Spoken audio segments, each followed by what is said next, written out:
guys, I'm Layla. Welcome to Raid Lore Stories. Today's lore story is going to be for Bambus Fourleaf. At the time of this recording, he is a fusion champ that people are working on, so I can't wait to hear his lore story. From his earliest days, Bambus was a vivid dreamer. His dreams brought him both joy and concern, for the dreams of Talarians are a common doorway for supernatural forces to influence one's mind and soul. Over the centuries, sleepers are reported seeing encounters from the gods, the Fae, powerful demons spawn, the Arbiter, and other mysterious entities. Some receive revelations, some compulsions, others are outright controlled. Not all such tales are credible, but overall the phenomenon is widely accepted among Talarians. That is why Talaria's many cultures each developed numerous customs and rituals related to sleep. Prayers, tokens, and rites to keep a sleeper's dreams safe or enable a sleeper to tap into the power of dreams.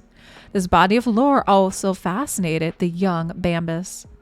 But Bambus was a hard-working Ogren longshoresman in a busy Akai port, loading and unloading commercial goods and the spoils of expeditions to the Lost Isles and beyond.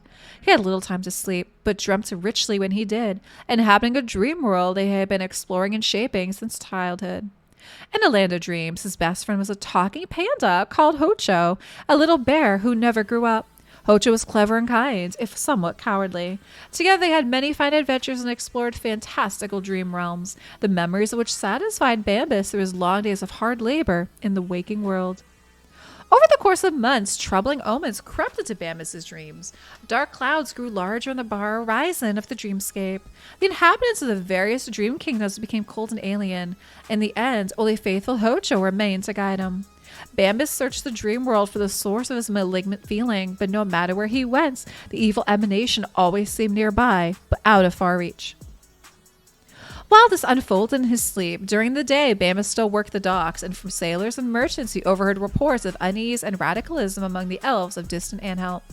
Bambus never cared about the politics and cultures of the waking world. He paid a little mind until a name emerged, the Dreamwalker. It was said that elves were being seduced into a cult led by this enigmatic figure, or to call others, that they tell it, that a peaceful spiritual movement promising liberation and equality was being tyrannically persecuted.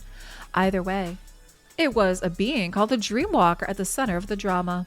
This ignited Bambus's curiosity and suspicion. Bambus went with Hocho to the top of the highest peak of his fantastical world and shouted to the Dreamwalker to reveal and explain himself.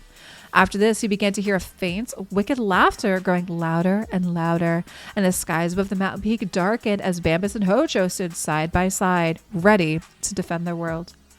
Bambus has no memory of encountering the Dreamwalker or anyone else, only a terrible blank.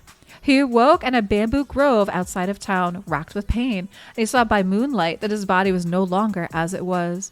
He was a clawed and hairy humanoid panda, and the terror of awakening in his altered shape scarcely had time to set in, for Bambus saw another horrific sight before him. A young panda, dead. Aflame with fear and guilt, he returned to the bunkhouse where he lodged. He dared not admit to his fellows there what he had become, but he asked about who he had been. He was told that an ogre called Bambus indeed lodged there, but he left hours ago on a listless walk out of town. Bambus had sleepwalked into becoming a skinwalker. He was certain he had been perversely forced to slay the panda and trigger the curse by the awful being who roamed Talaria in the guise of the Dreamwalker. Desperate for answers, he indentured himself to a merchant company in exchange for passage to Anhalt. He yearned to confront the so-called Dreamwalker in the real world, but what daunted him most was the fate of his own dream world. Forever, since that terrible night, his sleep was empty and meaningless, and he had no idea what had become of his beloved companion, Hocho.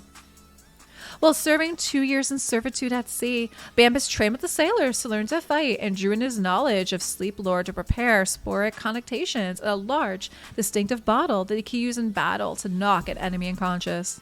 Afterwards, he was deposited to an Arabian port and made his way to the Durham forest.